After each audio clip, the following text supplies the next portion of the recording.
ಮಾಡ್ತಾಯಿದ್ದೆ ನಾನು ನೋಡಿ.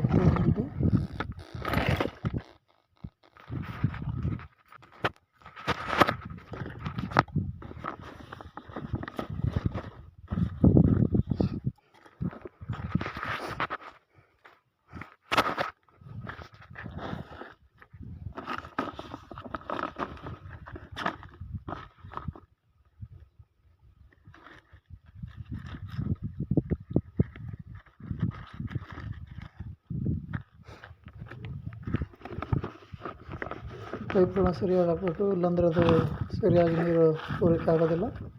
ನೋಡಿ, ಈ ರೀತಿ ಸವ ಇರಬೇಕು. ಸವ ಮಾಡಿ ಪೈಪ್ನ ನಿಲ್ಲಿಸ್ಬೇಕು, ಅದನ್ನು ಕಟಿಂಗ್ ಟೈಪ್ನ. ಇಲ್ಲಾಂದರೆ ಇದು ಸೈಡಿಗೆ ಆಗಿಬಿಡುತ್ತೆ. ಸೈಡಿಗೆ ಈಗ ಕ್ಯಾಪ್ಗಳನ್ನು ಹಾಕೊಂಡು ಬನ್ನಿ. ನೋಡಿ, ಈ ರೀತಿ ಕ್ಯಾಪ್ ಹಾಕಿದ್ದೇನೆ ನಾನು. ನೋಡ್ತಾ ಇರ್ಬೋದು ನೀವೀಗ ಕರೆಂಟಿಗೆ ತಗೊಂಡು ಬಂದಿದೆ. ನೋಡಿ ಇಲ್ಲಿ ಈಗ ನೀವು ಯಾವ ರೀತಿ ಪ್ರೆಷರ್ ಬರ್ತಾ ಇದೆ. ನೋಡ್ತಾ ಇರ್ಬೋದು ನೀವು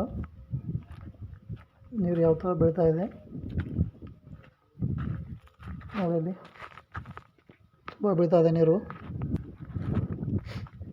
ಅತಿ ಹೆಚ್ಚು ನೀರು ಇಲ್ಲದೆ ಇರೋ ಕಾರಣ ಸಣ್ಣ ನೀರಿದ್ದರೆ ಇದನ್ನು ಯೂಸ್ ಮಾಡ್ಬೋದು. ನೀರು ತುಂಬಾ ಉಳಿತಾಯ ಆಗುತ್ತೆ. ನಾನು ರೈನ್ ಪೈಪ್ನ ಇದನ್ನು ಕಡಿಮೆ ಪ್ರಮಾಣದಲ್ಲಿ ಇದು ಮಾಡಿದ್ದೀನಿ. ಬೇರೆ ಕಡೆ ಒಂದು ವಾಲ್ ಇದೆ, ಆ ವಾಲ್ನ ತೋರಿಸ್ತೀನಿ ಬನ್ನಿ. ನೀರು ಪ್ರೆಷರ್ ಆದರೆ ಅದು ಪೈಪ್ ಹರಿದು ಹೋಗುತ್ತೆ. ಹಾಗಾಗಿ ಪ್ರೆಷರ್ನ ಕಡಿಮೆ ಮಾಡಿದ್ದೀನಿ. ನೋಡ್ತಾ ಇರ್ಬೋದು ನೀವು. ಸರಿಯಾಗಿ ಇದು ಮಾಡ್ತೇನೆ ಬನ್ನಿ. ನೋಡಿ ಇಲ್ಲಿ ಹೆಚ್ಚಿಗೆ ಹೋಗ್ತಾ ಇದೆ. ಪ್ರೆಷರ್ನ ಕಡಿಮೆ ಮಾಡೋಕ್ಕೆ ಇದ್ದೀನಿ. ಈಗ ಪ್ರೆಷರ್ನ ಜಾಸ್ತಿ ಮಾಡೋಣ. ತೋರಿಸ್ತೀನಿ ಬನ್ನಿ ನಿಮಗೆ. ನೋಡ್ಬೋದು ನೀವು ಇಲ್ಲಿ. ನೋಡಿ, ಈಗ ಪ್ರೆಷರ್ನ ಹೆಚ್ಚಿಗೆ ಮಾಡಿದ್ದೀನಿ. ನೀರು ಯಾವ ಥರ ಬರ್ತಾ ಇದೆ ಇಲ್ಲಿ. ಇವತ್ತಿನ ವಿಡಿಯೋ ಇಷ್ಟೇ. ಮತ್ತೆ ಮುಂದಿನ ವಿಡಿಯೋದಲ್ಲಿ ಸಿಗೋಣ. ಧನ್ಯವಾದಗಳು.